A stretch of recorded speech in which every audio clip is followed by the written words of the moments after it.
este y punto casi perfecto. ¿Sí?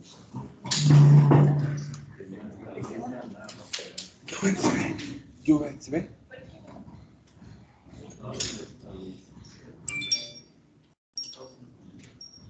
Ya, doctor, ya está. Sí. Mejor que listo. Ya está mejor que listo ya. Que no venga listo.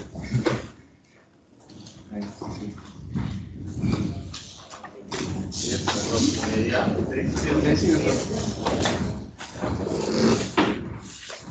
Mataremos al virus. ¿Puedo sacarlo por qué doctor? El virus quedará.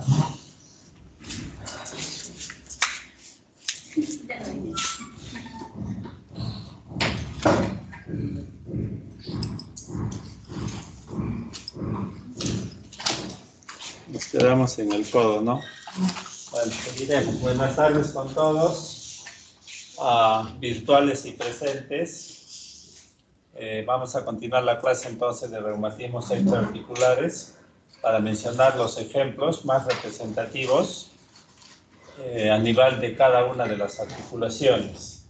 Recordar siempre que los reumatismos extraarticulares es el compromiso de las estructuras que rodean a la articulación, llámense tendones, llámense ligamentos, llámense entesis, llámense bolsas serosas, vainas sinoviales, tendones, ¿no?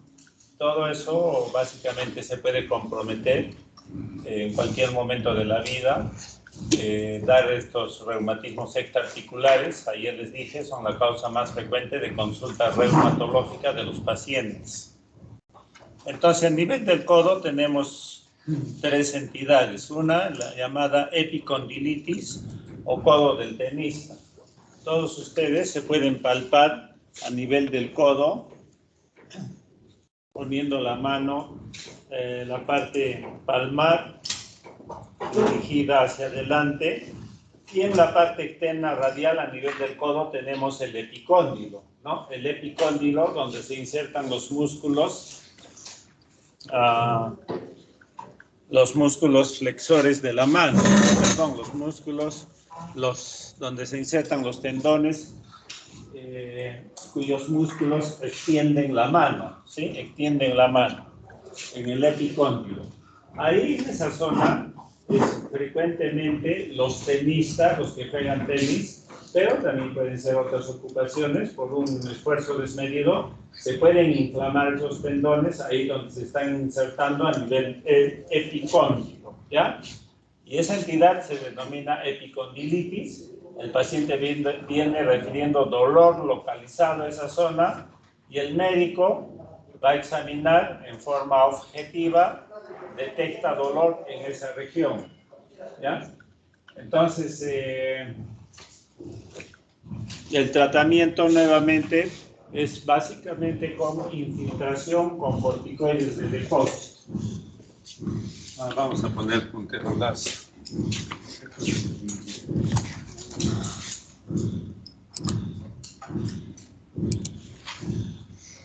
Entonces el tratamiento es básicamente con infiltración con corticoides de depósito en esas dosis más bajas de lo que es intraarticular.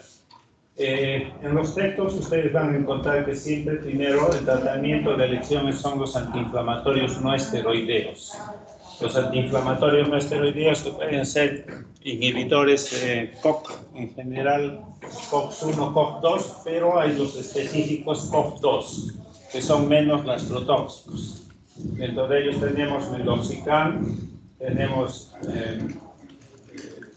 el celecoxib y tenemos los etericoxib, que son los son los tres medicamentos inhibidores COX-2 específicos más utilizados. Cualquiera de ellos podemos utilizarlo. En la práctica, reitero, lo que más hacemos los reumatólogos es la infiltración con corticoides de depósito porque nos asegura mayor éxito de tratamiento. En cambio, los antiinflamatorios no esteroideos en los reumatismos extraarticulares no tienen una eficacia tan buena como es la infiltración con corticoides de depósito.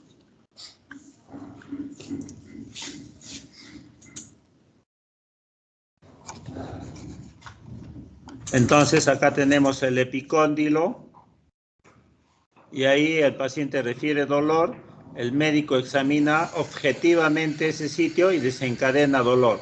El diagnóstico es clínico, ¿ya? Y se da mayormente entonces en los tenistas, en los que juegan tenis. Por eso se le llama el codo del tenista. Otra entidad a nivel del codo, al revés, es en la epitróclea, ¿sí? En la epitróclea es donde se van a insertar los tendones flexores de la mano, ¿sí? En la epitróclea. Y allí estos tendones son susceptibles de inflamarse, dando un cuadro de epitrocleitis. ¿Y en quiénes sucede más esta epitrocleitis? En los que juegan golf, que en nuestro medio es raro, hay personas, pero se da, ¿no? En golfistas. Desde luego que se puede dar en otras circunstancias, en trabajadores de actividad mecánica, también desde luego epitrocleitis. Entonces hablamos de un dolor subjetivo por parte del paciente y el dolor objetivo por parte del médico que objetivamente detecta dolor localizado a nivel de la epitróclea. Igual el diagnóstico es clínico, ¿ya? Ahí no interviene ningún otro examen de laboratorio. Claro que si uno pudiera hacer una ecografía sí detectaría la inflamación de los tendones, pero en realidad no es necesario para nada. El diagnóstico es clínico, ¿ya? Y el tratamiento nuevamente infiltración con corticoides de depósito y los antiinflamatorios no esteroideos también se pueden usar. Y en la parte posterior del codo tenemos la bursitis olecraniana, ¿ya? Todos pueden palparse en la parte posterior del codo el olecrano, ¿no? El olecrano. Por ahí van a discurrir los tendones de la parte posterior del brazo y entonces por debajo de esos tendones hay una bolsa serosa llamada la bolsa serosa olecraniana.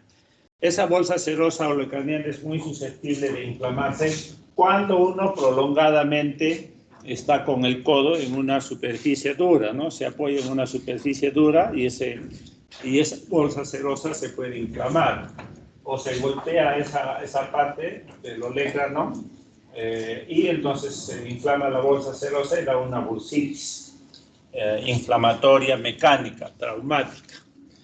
Pero también hay otras causas, pueden entrar ahí gérmenes y darnos una bursitis séptica. O puede ser que el exceso de cristales de ácido úrico se depositen en esa bolsa serosa y dan bursitis olecraniana por depósito de cristales de ácido úrico, la gota. Hay veces esta enfermedad, la gota, debuta con eso, con una bursitis olecraniana.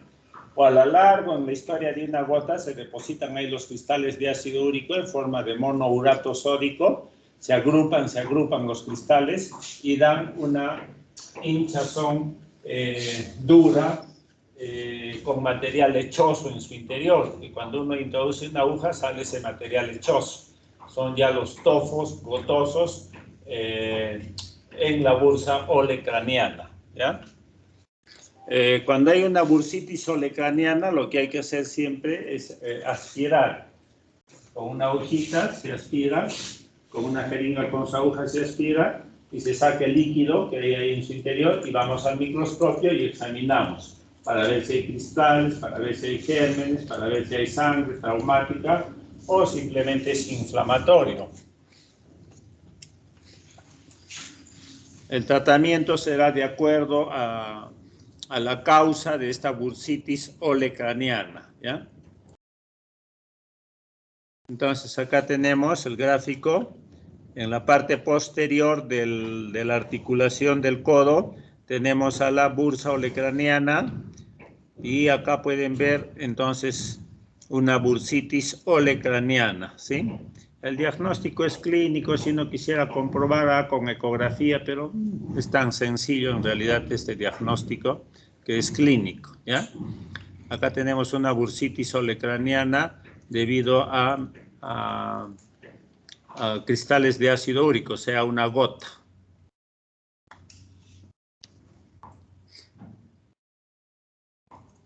Y vamos al hombro. En el hombro son las dos entidades principales que causan dolor a nivel del hombro como reumatismo extraarticular. Uno es la tendinitis bicipital. Tendinitis bicipital.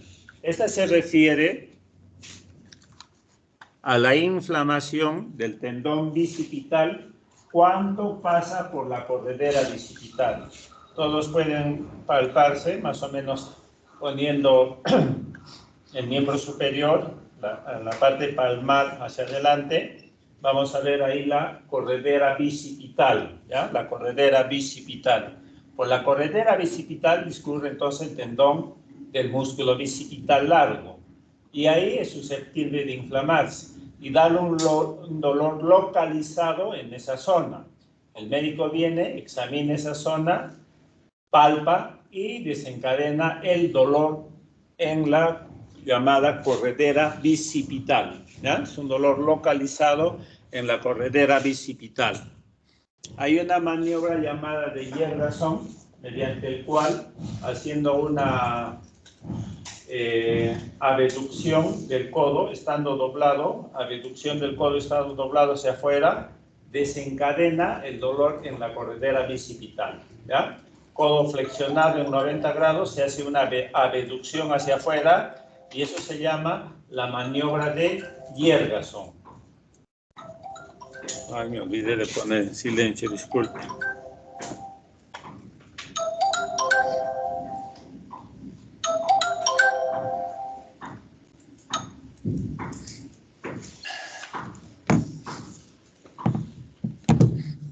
Igual siempre el tratamiento va a ser con infiltración con corticoides de depósito. Los textos hablan de antiinflamatorios no esteroideos. Un médico general lo que tiene que hacer es dar aires, ¿no? Poner infiltraciones cuando no se conoce bien la anatomía, cuando no se tiene bien prácticas, es correr riesgos. Las infiltraciones siempre deben ser hechas por especialistas con conocimiento anatómico, porque de no ser así se puede infiltrar un vaso sanguíneo, se puede infiltrar un nervio y entonces eso tiene sus consecuencias.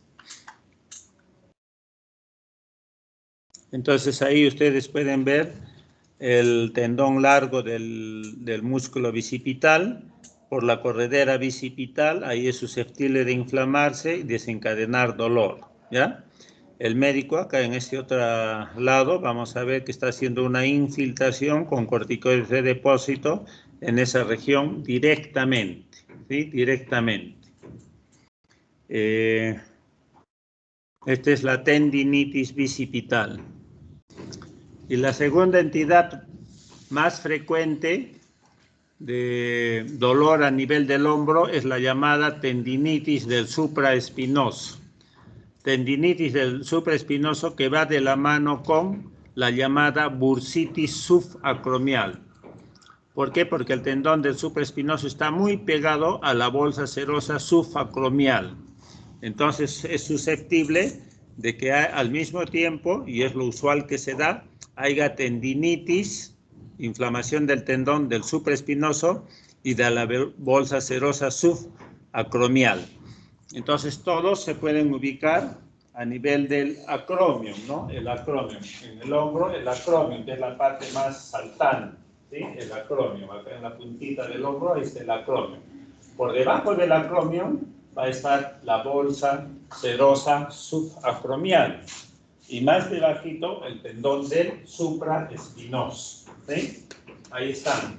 Y entonces esos son muy susceptibles de inflamarse cuando uno realiza algún tipo de movimiento excesivo, repetitivo, movimiento brusco, violento del hombro, es muy susceptible de inflamarse ese tendón y esa bolsa serosa, ¿ya? Y dar una inflamación localizada por debajo del acromion,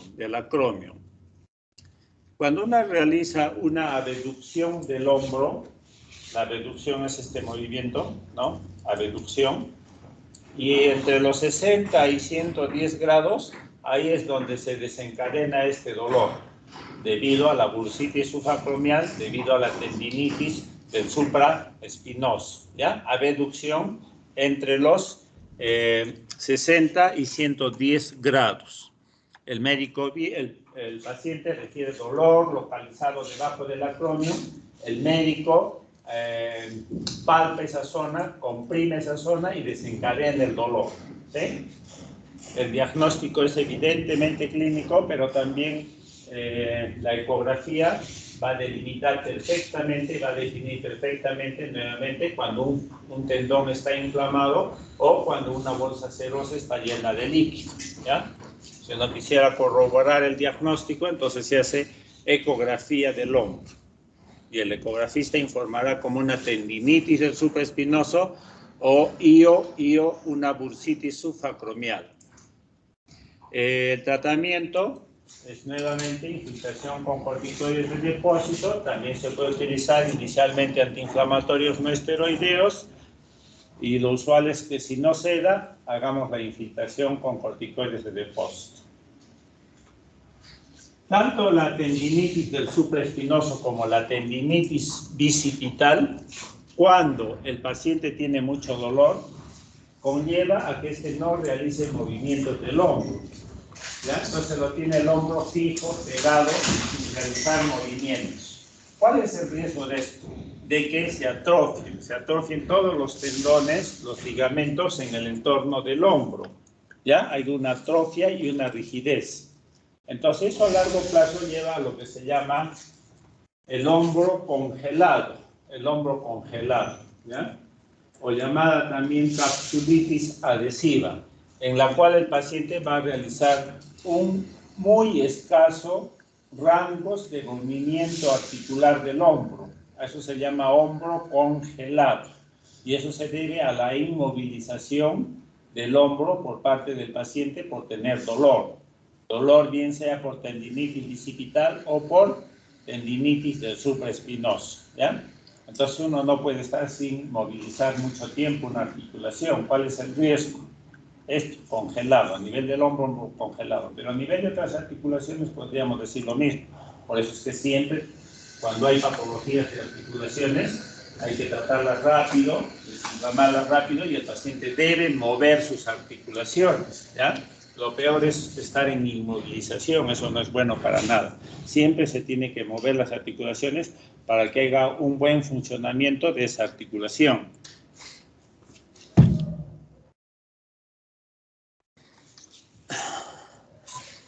Entonces acá en esta diapositiva tenemos acá arriba el acromion, se puede ver, ¿no? El acromion y debajo tenemos la bolsa serosa, por debajo del acromion la bolsa serosa subacromial. Acá mejor, acá tenemos el acromion, acá la bolsa serosa subacromial y más debajito el tendón del supraespinoso, ¿sí?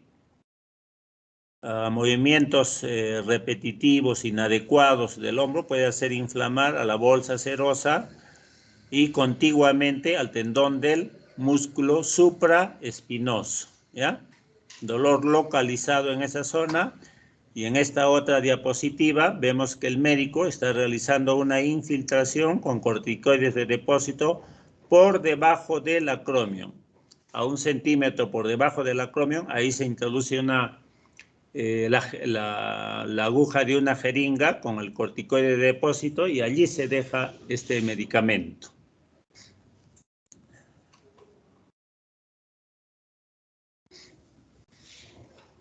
Otros reumatismos extraarticulares vamos a ver a nivel de la cadera. A nivel de la cadera todos se pueden palpar el trocánter mayor. Los que son más delgados mejor, ¿no? En la parte lateral todos podemos palparnos el trocánter mayor, ¿ya? Ahí se va a insertar el músculo del glúteo mediano, en el trocánter mayor.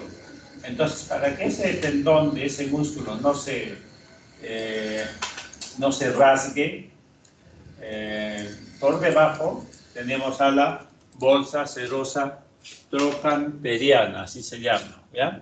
Siempre por debajo de un tendón, cuando se inserta en un hueso, tiene que tener una bolsa serosa que permita su deslizamiento, porque si no rozaría con el hueso y se va a romper, se fracciona, se desgarra.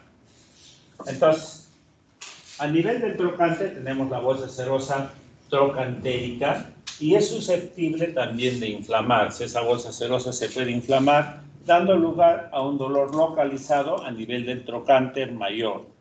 El paciente refiere dolor localizado en esa zona, el médico examina y a nivel de esa zona desencadena el dolor, ¿ya? Esa es la bursitis trocantérica. Igual también el tratamiento con infiltración. El diagnóstico siempre clínico, si no quisiera tener la seguridad, la certeza, ecografía. La ecografía delimita perfectamente cuando una bolsa serosa está llena de líquido, ¿ya? O está inflamada. A nivel de las rodillas, no sé si hay un gráfico para ver esto, pero...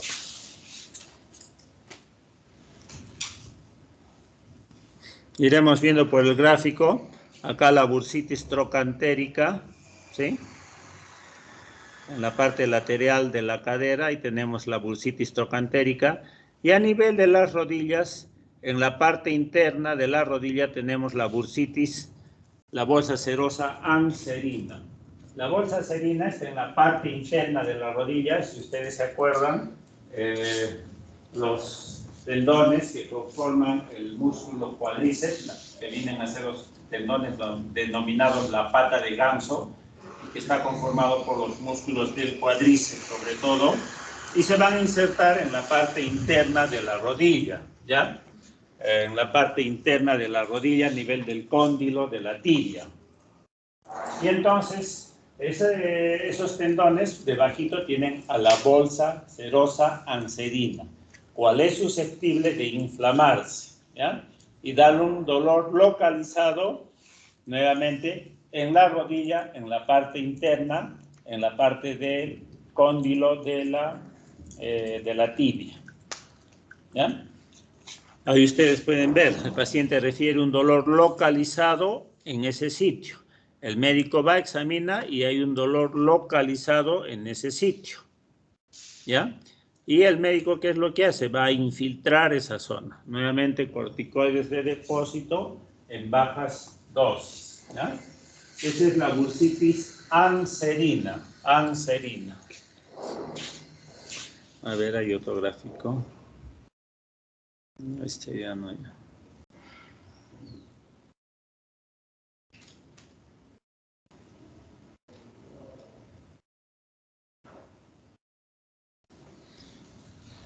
En la rodilla, a nivel de la patela o rótula, en la patela, en la rótula, están pasando por encima los músculos, también del cuádriceps, acá me he equivocado. En la parte anterior de la patela o rótula están pasando los tendones que conforman el músculo cuádriceps, ¿ya? Cuando les hablé de los músculos que conforman la pata de ganso, eran otros músculos, ¿ya? Otros músculos. Hay el recto interno, entre otros, son 4. Pero los del cuádriceps van a formar los tendones que van a pasar por encima de la rótula o patela. Debajo de esos tendones, para que no rocen con la patela, está la bursa prepatelar, así se llama, bolsa serosa prepatelar, encima de la patela o rótula, ¿ya? Y esa bolsa serosa también es susceptible de inflamarse, y sobre todo en aquellas mujeres que van a misa o van todos los días también a la iglesia y están arrodilladas en superficies duras, y entonces están arrodilladas, rezando, y ese acto de tener la rodilla, la patela en roce con las superficies duras, hace que se inflamen esta bolsa serosa y da la bursitis prepatelar. Un chichoncito se forma ahí encima de la rótula o patela, ¿ya? Si uno quisiera, acá está la patela o rótula y ahí encimita, ahí se hincha, Y eso es la bursitis prepatelar. Bursitis prepatelar. Dolor localizado encima de la patela, ¿ya? Esos son a nivel de la rodilla, reumatismos extraarticulares a nivel de la rodilla. Ahora, ¿Hay reumatismos extraarticulares a nivel del tobillo? Sí hay. La más de las veces son mecánicos, personas de edad avanzada, en las cuales ya por tener tantos años, la acción mecánica de los tobillos, el sobrepeso, hace que se inflamen perimaleolarmente de los maleolos internos y externos. Ahí hay una inflamación de esos tendones y dan dolores localizados perimaleolares mecánicos en esos niveles, ¿ya? Eso es muy frecuente en personas de edad avanzada, sean hombres, sean mujeres. Otro reumatismo extraarticular a nivel de los pies, otro podría ser la fascitis plantar. La fascia plantar es susceptible de inflamarse en la planta de los pies y da un dolor urente, quemante, puede ser a nivel del talón o puede ser a nivel de toda la planta del pie. La fascitis plantar.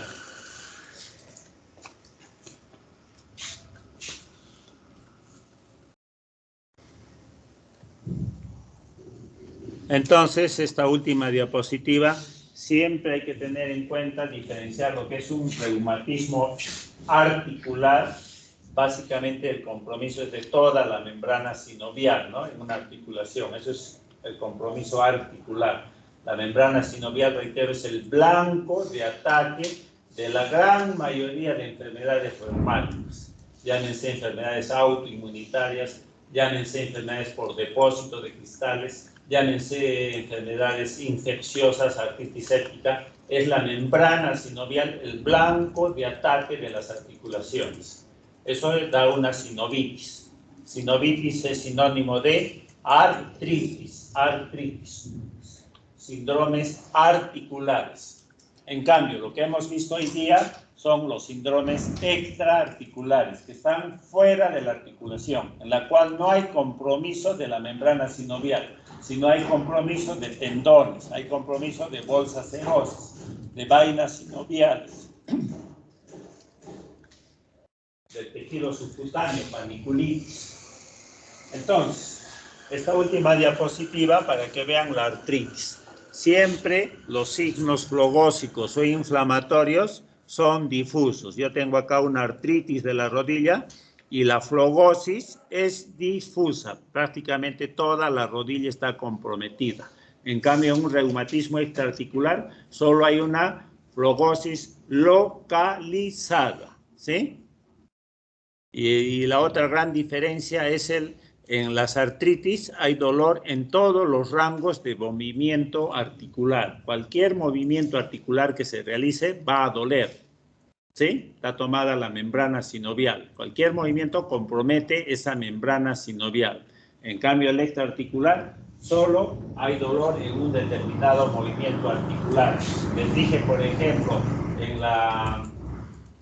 la tendinitis del supraespinoso, solo me va a doler cuando haga el movimiento de abducción del hombro entre los 60 y 110 grados. ¿Se dan cuenta? Solo hay dolor en un determinado tipo de movimiento articular.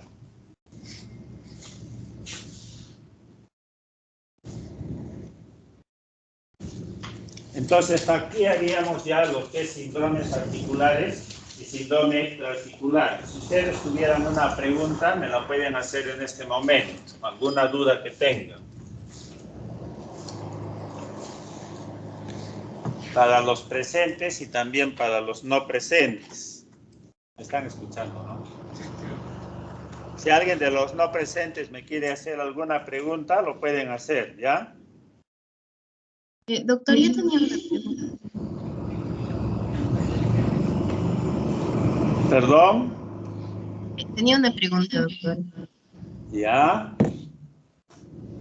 Cuando tenemos la complicación del hombro congelado, ¿el tratamiento es el mismo? Es decir, infiltración con corticoides, ¿o se le tiene que agregar algo más? Ya, muy bien. Siempre identifíquense, ¿no?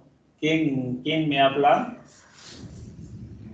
Doctor, disculpe, buenas tardes. Soy Jimena. Jimena, ya, muy bien, Jimena.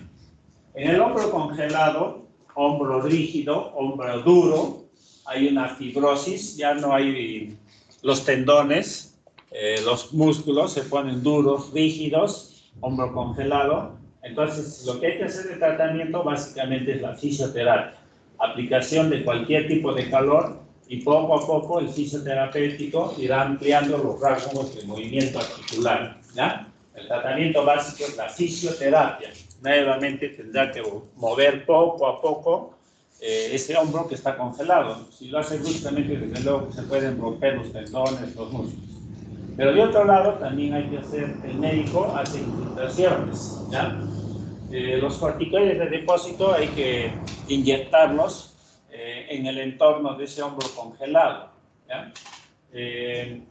El corticoide tiene pues muchas acciones, no solamente tiene acciones antiinflamatorias, con todos los corticoides son los más poderosos antiinflamatorios que tenemos, ¿no? Más antiinflamatorios que todos los hay, desde luego. Pero aparte de eso, también puede tener un efecto en lo que es cuando hay endurecimiento de tejidos, de relajamiento, ¿ya? De relajar tejidos. Entonces también se realiza infiltración con corticoides de depósito siempre a bajas dosis.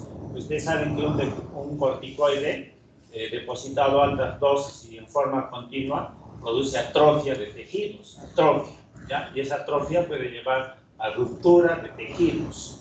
Entonces, cuando se infiltra corticoides hay que tener en cuenta esas precauciones, ¿ya?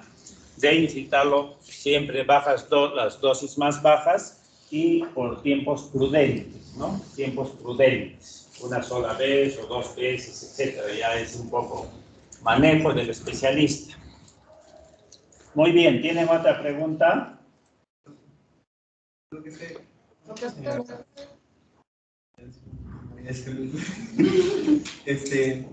Como no podemos infiltrar corticoides, ¿podemos usar Vidorel? ¿O solo está indicado? En lo que es reumatismos extraarticulares, ¿pudieran tener efecto los corticoides vía oral? Desde luego que sí, pero no con la eficacia que es intralesional, ¿ya? Y dirigidamente a la lesión, no tiene la misma eficacia, pero de que se puede utilizar, sí se puede utilizar y va a tener algún efecto. El efecto vía oral del corticoide sistémico, ¿ya? Sí se puede utilizar. ¿Tienen alguna otra pregunta? Doctor, sí, yo tenía una duda. ¿Ya? Mi nombre es Valeria Reyes. Quería saber si existe una relación entre la artritis reumatoide con alguna enfermedad de la piel, por ejemplo, con el eritema elevatum. La artritis reumatoidea básicamente compromete las articulaciones, básicamente, pero compromete con relativa frecuencia también los ojos, dar ojo seco, puede comprometer otros sistemas, puede ser en realidad varios sistemas, el pulmón, el riñón, el sistema digestivo un poco más raro, pero en lo que es piel, casi tiene, un compromiso específico sobre la piel, la artritis reumatoidea, no hay un poco. El eritema elevatum que tú me mencionas no tendría relación con ¿qué se llama? Con la artritis reumatoidea. La enfermedad que más afecta a la piel, así en diversos tipos de manifestaciones térmicas, es el lupus eritematoso sistémico, ¿ya? ¿Tienen otra pregunta?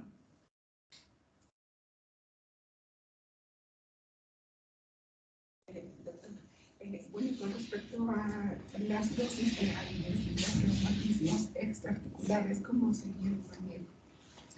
Ya, como están haciendo reumatología y los reumatólogos somos los que más utilizamos antiinflamatorios no esteroideos, eso se aprende un poco más en la práctica. Lamentablemente no van a ser prácticas, sino son prácticas virtuales y entonces no se aprende bien. Pero bueno es que sepan manejar AINES, ¿ya? Hay tanta cantidad de AINES, creo que son los medicamentos que más se venden en el mundo y los que dan más negocio en los laboratorios, los antiinflamatorios no esteroideos, ¿ya? Entonces, manejar bastantes es un poco difícil para ustedes, incluyendo cuando vayan a hacer serús. Lo mejor es manejar 1, 2, 3 o 4 y sepan manejarlo bien, ¿ya? Porque tiene efectos adversos y hay veces unos se complica, ¿no? Dar sobredosis de un antiinflamatorio no esteroideo le puede causar úlcera a un paciente, ¿no? Entonces, Siempre lo que se recomienda es manejar bien 1, 2 o 3 antiinflamatorios bien. Si yo les hablo del meloxicam, 15 miligramos por día vía oral o 15 miligramos por día vía intramuscular. Vienen en tabletas y en ampollas. Meloxicam debe ser tal vez el AINE más utilizado en el mundo, meloxicam, ¿ya? Meloxicam, tabletitas de 15 miligramos, una tabletita, siempre los AINES después de algún alimento por día. Si quieren utilizar Celecoxib, vienen en cápsulas y en tabletas, vienen de 200 y 400 miligramos. Si no es mucho el acto inflamatorio doloroso, puede utilizar el de 200 miligramos. Al paciente le digo, yo pido Celecoxib en cápsula o tableta de 200 miligramos, tomar una tableta después de algún alimento, lo usual después del desayuno, por día. Y si es mucho el acto inflamatorio o doloroso, 400 miligramos por día, ¿ya? Entonces, Celecoxib 200 y 400. Y el Etericoxib, el otro antiinflamatorio no esteroideo COX-2 selectivo, inhibe a la COX-2, que tienen menos efectos gástricos tóxicos, los COX-2. El Etericoxib se utiliza de 90, vienen en tabletas de 90 y 120 miligramos. Y se puede utilizar una tabletita después del desayuno diario, ¿ya? Por día. Esos son los AINES más utilizados hoy en día, los COX-2 específicos. Ya no les hablo de los COX inespecíficos, miren COX-1 y COX-2. Diclofenaco, ibuprofeno, naproxeno, que todavía hay bastante en el mercado, ¿ya?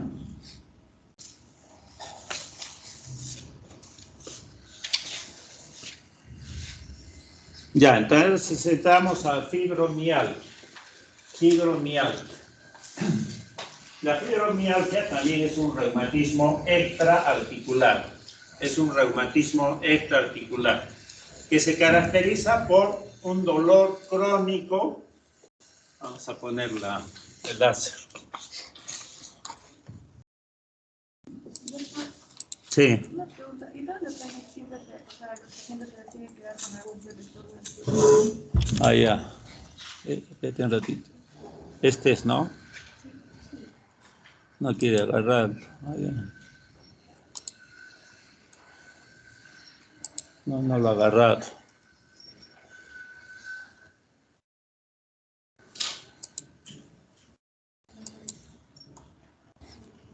Ya, cuando vean AINES por poco tiempo, no es necesario utilizar protectores gástricos, salvo que el paciente tenga una gastritis, un antecedente de úlceras, y siempre hay que dar con protector gástrico, ¿ya? Omeprazol, esomeprazol, tienen tabletitas de 20, de 40 miligramos y se da uno al día con el estómago vacío, usualmente en ayunas, media hora antes del desayuno, ¿no? Los AINES es preferible utilizarlos con protectores gástricos, omeprazol, esomeprazol, tabletitas de 20, de 40 miligramos, también hay lansoprazol, pantoprazol. Uno puede pedirlo así y los nombres comerciales son muchos. Omeprazol, esomeprazol, pantoprazol, lansoprazol de 20 y 40 miligramos. ¿Ya? Cualquiera de las dos presentaciones, lo usual es 40 miligramos. Y si yo utilizo AINES largamente, como en las enfermedades reumáticas que hay que utilizarlos años de años, tengo que utilizar con esos inhibidores de bomba de protones, gastroprotectores, ¿ya? La fibromialgia, entonces, es un reumatismo extraarticular en las cuales básicamente se va a comprometer ya no la articulación como tal, sino músculos, las áreas periarticulares, lo que conforman las periarticulaciones, tendones, sobre todo los tendones, los ligamentos y las entesis, o sea, los sitios de inserción en los tendones, ¿ya? Y el paciente básicamente va a referir un dolor, que es un dolor crónico, y acá el dolor crónico se va a referir a pasar los 3 meses de evolución. En la fibromialgia, para yo decir, este paciente tiene fibromialgia, tiene que pasar los 3 meses de evolución, ¿ya? Es un dolor crónico mayor de 3 meses y en las cuales el paciente refiere dolor en puntos dolorosos específicos que vamos a ver después. Esos puntos dolorosos se deben al compromiso de los músculos o de las estructuras periarticulares, ¿ya?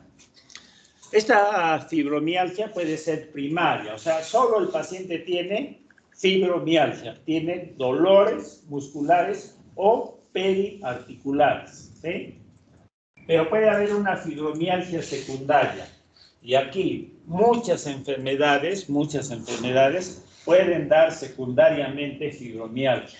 ¿En razón a qué? A que estas enfermedades, sobre todo reumáticas, son crónicas, de larga data. Y estas enfermedades crónicas, ¿a qué conllevan? A que el paciente esté sujeto a estrés permanente.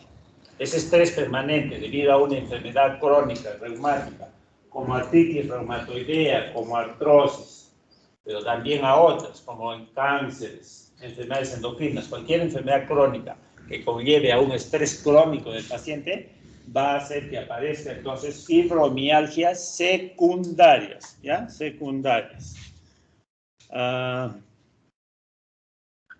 Me van a disculpar, está llamando el... Este sí tengo que responder. ¿Qué tal, Juan Carlos?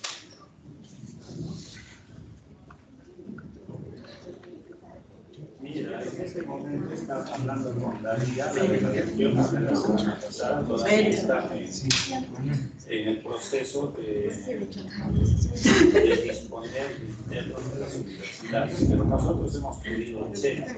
Ahora, sí, hablando con ella, sí, les vamos a dar los contextos, lo más probable me ha dicho. Ahora, que si adicionalmente después queremos más, bueno, es cuestión de solicitarlo, ya es un acuerdo con ellos, las universidades esto tienen más interno. Así sería, Juan Carlos, ¿ya? Ya. Sí, sí, pues, sí. Conversamos, ¿ya? Chao, Juan Carlos. Chao, chao, gracias a ti.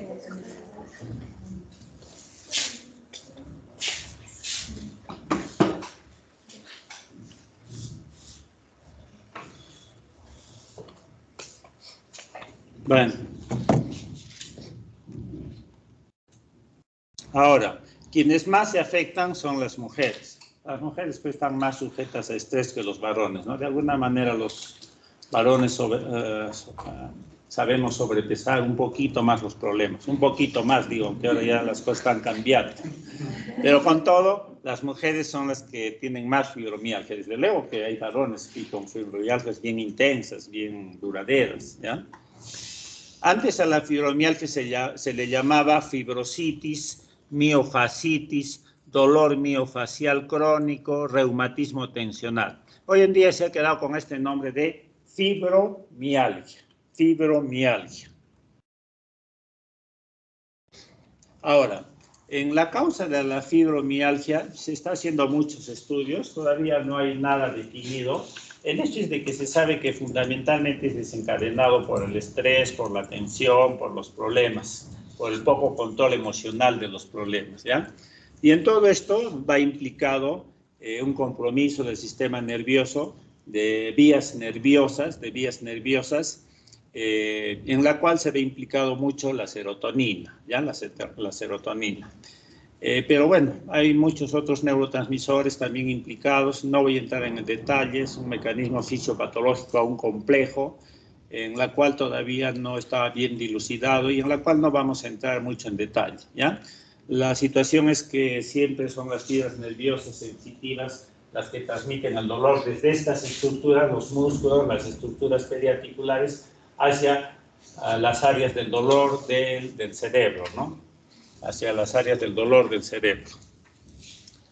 También el sueño en muchos de estos pacientes está alterado y es este estado 4, no REM, el que está alterado, y entonces muchos de los pacientes refieren alteraciones del sueño. Entonces, el paciente viene refiriendo fundamentalmente el síntoma clásico por el cual viene pues el paciente a la consulta médica, que es el dolor, ¿no? El dolor.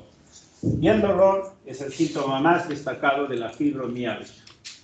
Este dolor es muy característico a determinadas áreas del cuerpo en la cual los músculos o estructuras periarticulares están sometidas a la tensión, al estrés, ¿ya?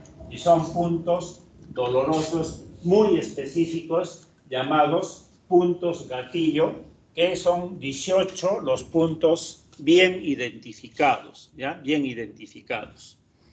Estos puntos dolorosos, hay unos que son más frecuentes que otros, pero es necesario tenerlos bien identificados. ¿Por qué? Porque pueden confundir con otras entidades.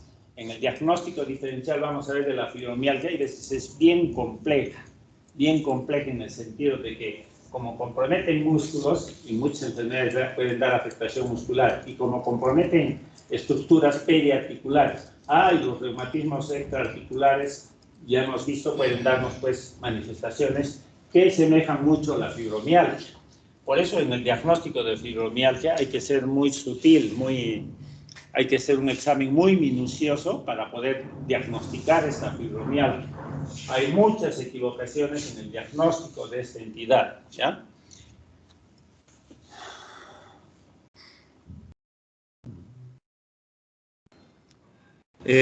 Con todo, donde más afecta va a ser a nivel del cuello, a nivel de los hombros, en el entorno de la columna dorsal, en la parte interna de los omóplatos. Vamos a ver después estos puntos dolorosos gatillos, pero ahí tal vez es donde más se concentran estos puntos dolorosos, ¿ya? Cuello, hombros, en el área dorsal, no en la misma columna dorsal, sino en la área paradorsal.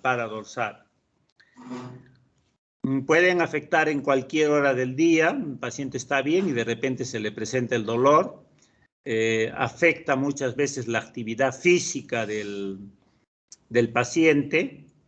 El clima puede influenciar en estos puntos dolorosos. El sueño puede haberse alterado y puede conllevar también a la presencia de fatiga. Fatiga no es otra cosa que cuando uno quiere hacer una cosa no la puede hacer porque tiene fatiga, el músculo está fatigado. Quiero hacer y no puedo hacer, mi músculo está con fatiga, ¿ya? Esa es la fatiga. La fatiga no es solo de fibromialgia, es de muchas enfermedades, pero en fibromialgia se presenta. Entonces, más o menos, en porcentaje elevado, esta fatiga está presente. Los pacientes pues quieren ir a trabajar y no pueden, se sienten mal, se sienten con dolor, se sienten con rigidez y no pueden ir a trabajar, ¿no? Es el acto de querer hacer y no poder hacer, digamos, la fatiga, ¿sí? Los pacientes se sienten agotados, tienen falta de sueño y entonces en el día se sienten mal, ¿no? Están mal, estoy mal. Aparte de los puntos dolorosos, se sienten mal, se sienten con fatiga, se sienten agotados.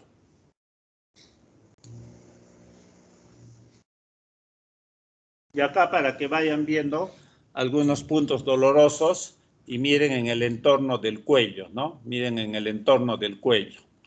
Estos puntos dolorosos, hay veces pueden, por ejemplo, en el cuello, pueden simular una neuritis, las neuritis de Arnold, esos puntos dolorosos, ¿ya? Las neuritis de Arnold. Y más hacia abajito, miren estos puntos dolorosos. También acá a nivel de la parte ventral, acá en la articulación externo-clavicular, también miren puntos dolorosos, hacia abajo, en la parte pectoral puntos dolorosos, en la parte lumbar baja, miren estos puntos dolorosos, en la región glútea inferior, puntos dolorosos, en las tobillas, en las rodillas periarticularmente, en los codos periarticularmente, ¿sí?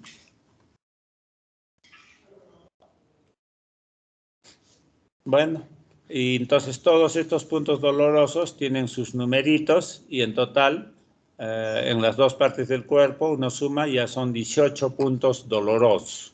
18 puntos dolorosos para ambas partes del cuerpo. Esos son puntos dolorosos casi específicos, que cuando un paciente viene y nos refiere dolor, doctor, me está doliendo el cuello, me está doliendo la parte dorsal, y entonces examina esos puntos y son puntos gatillo, puntos porque uno con el dedo aprieta esa zona y ¡boom!, el paciente le duele intensamente, ¿ya? Puntos dolorosos gatillo. Y después va a examinar otros, ya sé que se puede tratar de una fibromialgia, y entonces examino el codo, examino la parte glútea, superior, inferior, la rodilla, puntos de la rodilla, y voy encontrando esos puntos gatillos dolorosos, ¿ya? Pero no todos lo vamos a encontrar, desde luego que no todos están presentes. Puede estar la mitad de ellos, puede estar un cuarto a la mitad de ellos, descarto otras causas y me quedo con fibromialgia, ¿sí? El diagnóstico de fibromialgia casi es un diagnóstico por descarte, o sea, estar seguro de que no hay otras enfermedades y me quedo al final con fibromialgia, ¿ya? Esta fibromialgia, debido a que es una enfermedad debido básicamente a factores tensionales, estrés, se acompaña de otros síndromes tensionales, por ejemplo, el colon espástico, que suele dar diarreas, cefalea tensional, o sea, dolor de cabeza debido a tensión, taquicardias, ¿no? La tensión, la preocupación, los problemas frecuentes, a algunos pacientes les viene taquicardias. O sea, el estrés desencadena diversos tipos de manifestaciones, ¿no? A algunos les da dolor de cabeza, a otros les da taquicardia, a otros les da diarreas, a otros colon espástico y a otros les va a dar fibromialgia. El estrés no por igual a todos va a afectar. El estrés tiene, cuando un paciente está sujeto a estrés, tiene diversas maneras de manifestarse el estrés, ¿sí? Diversas maneras. Uno de ellos, reitero, es la fibromialgia. Hay unos, bueno, en el laboratorio no va a haber nada que nos diga esto es fibromialgia. Ningún examen de sangre, ningún examen por imágenes, llámese radiografía, llámese ecografía, llámese resonancia magnética nuclear, nada ayuda, ni histopatología. Todo es normal, ¿ya? Todo es una contractura de músculo, todo es una contractura de tendones, ligamentos periarticulares, ¿sí? Y entonces todo es normal, todos los exámenes, pero el dolor existe, ¿sí? No es que, no tienes nada, todo está normal, tú estás fingiendo. No, el dolor existe. Y muchas veces existe en grados extremos, dolores muy intensos.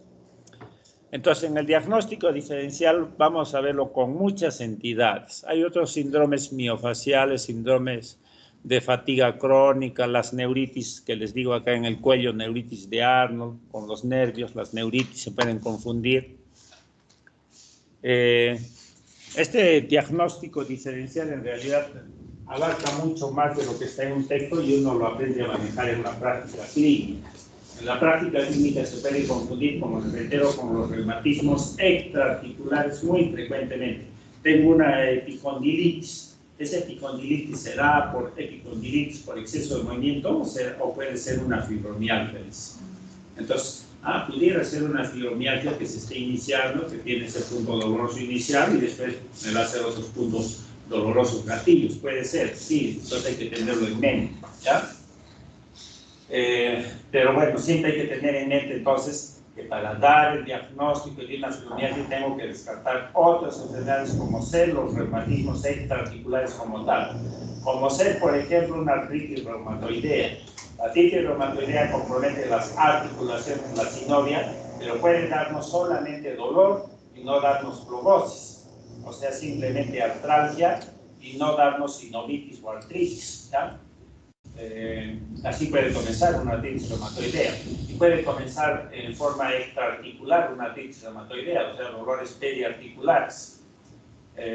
Hay muchas instancias en las cuales el diagnóstico diferencial con artritis reumatoidea es necesario agudizar este diagnóstico, porque la artritis reumatoidea da pues es una artritis, la aflojosis, pero como les reitero, en su inicio puede dar simplemente artrasis. Y puede dar artrasis a nivel de los codos, a nivel de las rodillas, a nivel del cuello, y simular perfectamente una fibromialgia, ¿ya? Entonces, ahí hay que agudizar ciertas situaciones, ¿no? Y ayuda un poco el laboratorio, ayuda a la sutileza de los puntos gatillos detectados, el detectar perfectamente si hay compromiso articular o extraarticular. En lo que es fibromialgia, para nada hay compromiso articular, ¿sí? Pero sí puede dar periarticular y puede dar músculos, puntos gatillos que les he mencionado. Cuando uno presiona con su dedito para detectar fibromialgia, se dice que debe hacer una presión más o menos de 4 kilogramos. 4 kilogramos, es un poco fuerte, ¿no? Es un poco fuerte. Y al menos deben darnos 11 de los 8 puntos dolorosos. Esto es para criterios de diagnóstico, para decir, bueno, pues yo quiero hacer un diagnóstico de fibromialgia y tengo que tener 11 de 18 puntos. Eso es para cuando quiero hacer estudios, para estudios de fibromialgia, ya grandes estudios en grandes poblaciones, tengo que encontrar 11 de 18 puntos, si no, no es fibromialgia. Pero en un paciente individual no. ¿Por qué? Porque puedo tener simplemente 4 puntos dolorosos y no tener los 11 mínimos y ser una fibromialgia. ¿Por qué? Y he descartado todas las otras enfermedades en ese momento, ¿ya? Y tiene que haber pasado 3 meses, ¿sí? Entonces, cuando yo hablo de criterios de clasificación diagnóstica, y van a hablar todos los otros especialistas cuando hagan enfermedades, se refiere a criterios de clasificación diagnóstica, en confirmar un diagnóstico de una enfermedad, pero eso es usualmente para grandes grupos de población, cuando quiero hacer estudios en grupos de población, ¿ya?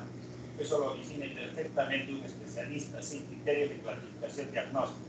Pero individualmente, un médico, cuando enfrenta a un paciente con una enfermedad determinada, y yo aplico estos criterios de clasificación diagnóstica, eso se hace usualmente, pero puede ser que no me rija exactamente para dar un diagnóstico, ¿ya?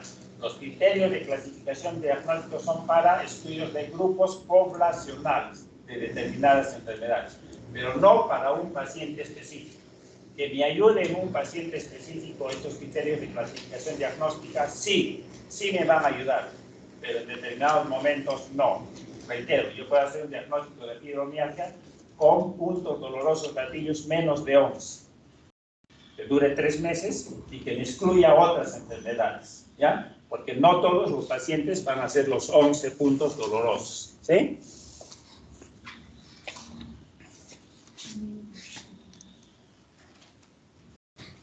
Entonces, la fibromialgia es una enfermedad crónica, dura más de 3 meses. La mayor cantidad de estos pacientes continúan con su enfermedad toda su vida. ¿Por qué? Porque es muy difícil combatir el estrés, ¿ya? El estrés, ustedes saben, hoy día está metido pues en todo. Hoy en día esta sociedad se ha complicado de tal manera que nadie está exento de problemas, nadie está exento de sufrir estrés, y por eso la gran cantidad de enfermedades que se dan, ¿ya? Muchas enfermedades desencadenadas por estrés. El estrés es el mayor desencadenante de enfermedades autoinmunitarias y de otras enfermedades. Y dentro de ellos, fibromialgia, desencadenantes, ¿ya? Y el estrés está permanentemente, los problemas están permanentemente, el estrés está permanentemente, el control emocional no es suficiente para controlar esos problemas y se vienen las enfermedades derivadas de estrés, ¿ya? Y por eso es que está permanentemente. Los pacientes, bueno, pues pueden superarlo en algún momento, se compensa el problema, se compensa ellos, pero después el menor problema otra vez vuelve, ¿ya?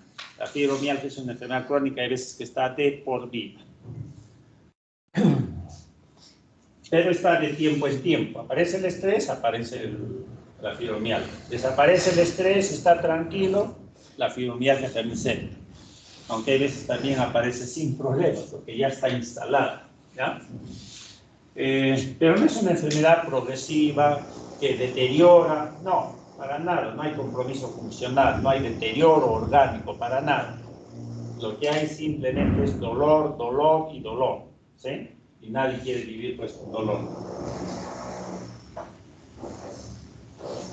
Entonces, es una enfermedad que da dolor, pero que no incapacita.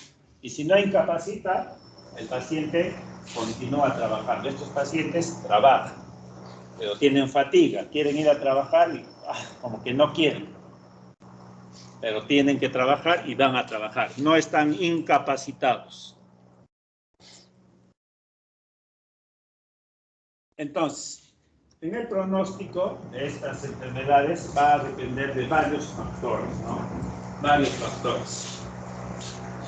El principal factor es uno mismo. Cuando un paciente viene con fibromialgia, se le da el diagnóstico. ¿Y qué tiene que hacer el médico? No es darle un medicamento y listo, tómate tu analgésico, tu mío relajante y se acabó. No. Ahí sí hay que explicarle al paciente y decirle, su enfermedad se debe a estrés, a problemas, a estrés, un poco control emocional de sus problemas, ¿ya? Uno ya lamentablemente en estos tiempos tiene que leer mucho del control emocional, mucho. Desde ahora ustedes tienen que leer cómo controlar sus emociones, cómo controlar sus problemas, ¿sí?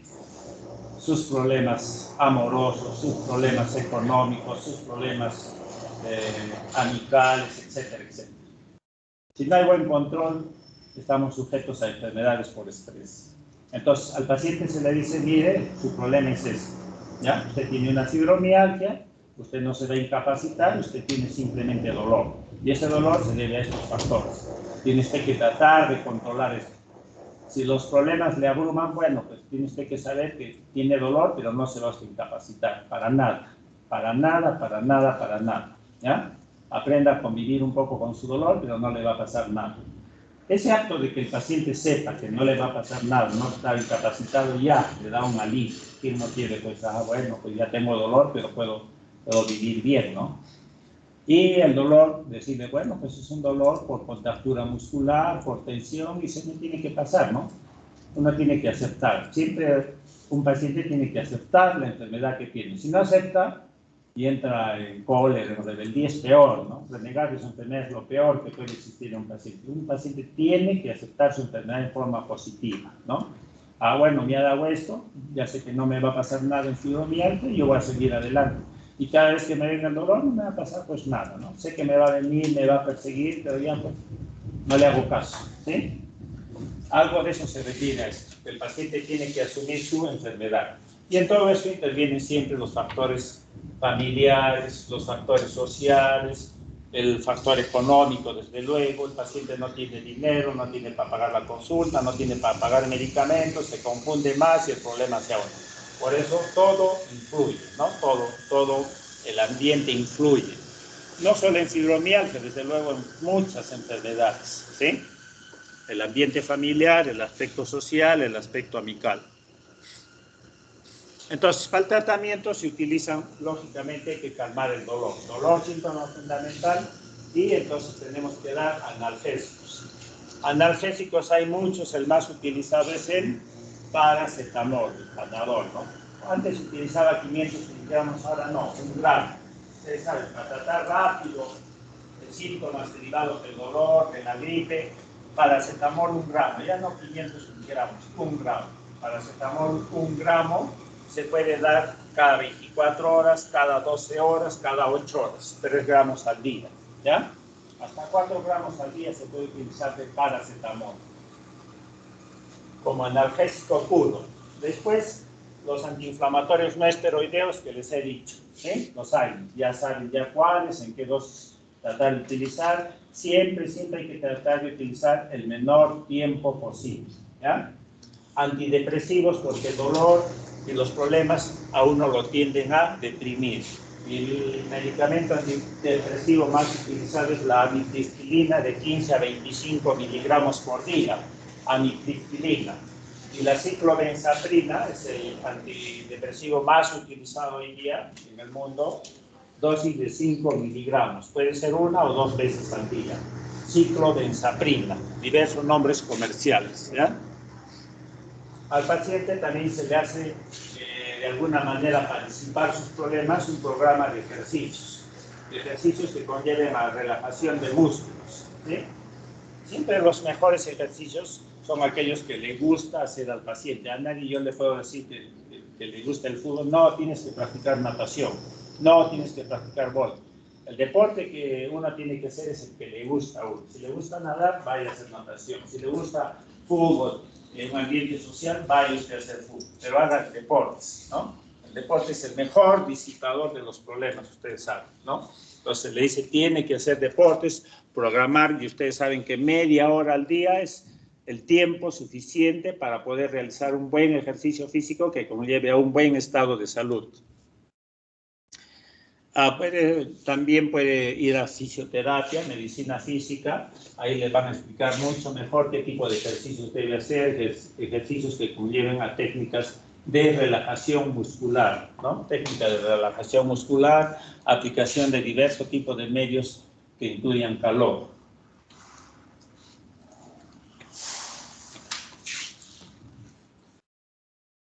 Ya. Pues.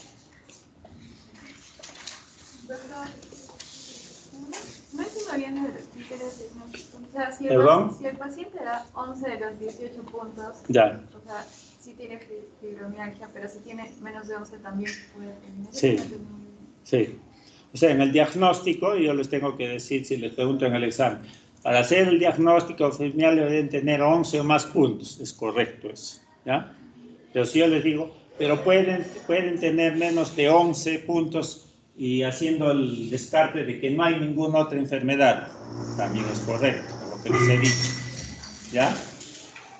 O sea, esos dos conceptos que les estoy diciendo es válido, ¿ya? Puede hacerse con menos de 11, pero siempre y cuando se descarte otras enfermedades. Preguntas virtuales.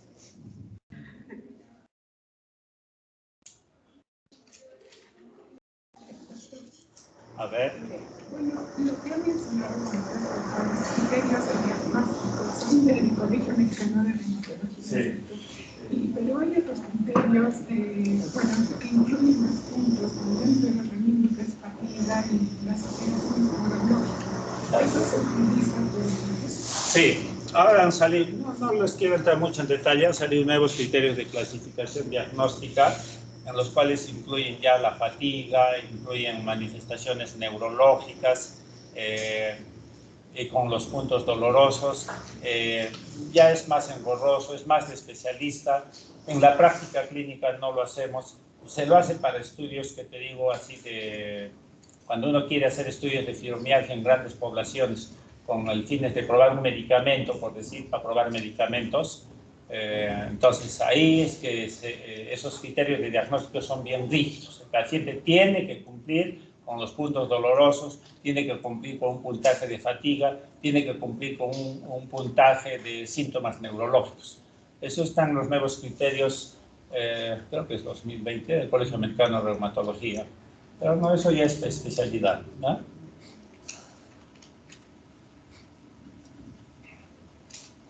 Demás chicos. Doctor, buenas tardes. Hola. Tengo una pregunta. ¿Tiene algún factor?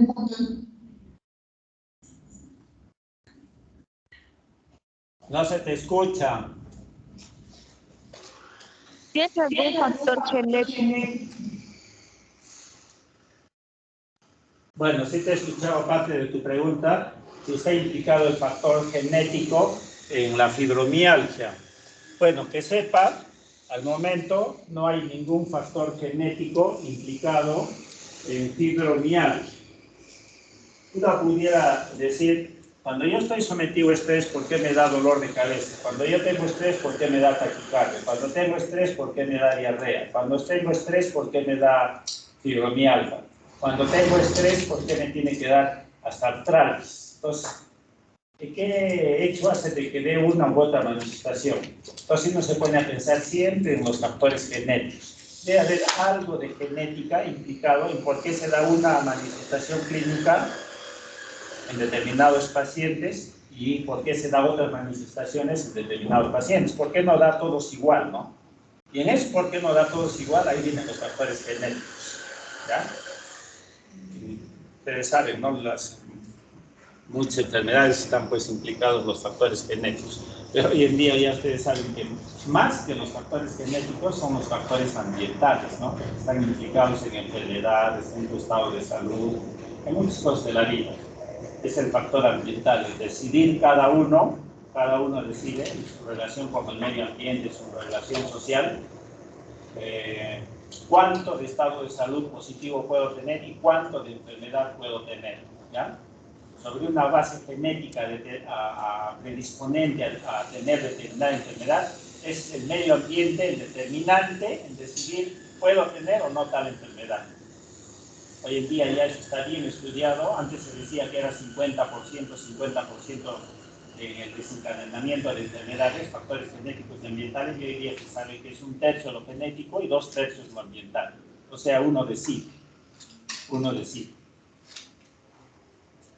¿Alguna otra pregunta?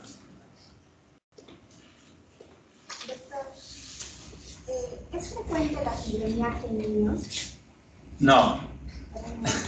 El estrés de los niños es un estrés, ¿qué les digo? De huida, de escape. El estrés del adulto no huimos, afrontamos, pero afrontamos ya con la enfermedad. Ese es el estrés crónico. El adulto tiene estrés crónico. El niño tiene estrés agudo. Determinados problemas, circunstancias de la vida, huyen, escapan, lloran, pero no están sometidos a un estrés crónico permanente. Es un estrés agudo que pasa, que viene. Entonces, las enfermedades por estrés en los niños no están muy bien documentadas.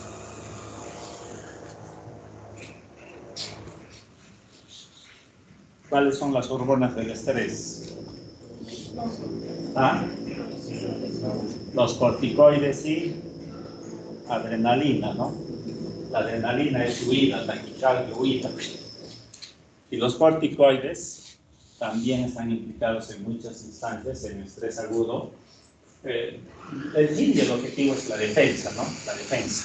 Pero los corticoides crónicamente te deterioran, pues estrés crónico, los corticoides te deterioran. Pero en el estrés crónico ya no solo son los corticoides, son otras hormonas que el cerebro a través del hipófisis van a producir. Y esas otras hormonas van a deteriorar muchos sistemas. Entonces, el sistema inmunitario, inmunodepresión, o puede ser inmunopotenciación. Hoy día el estudio del estrés es muy complejo. The last question. Doctor, valora la presión de aproximadamente 4 kilos.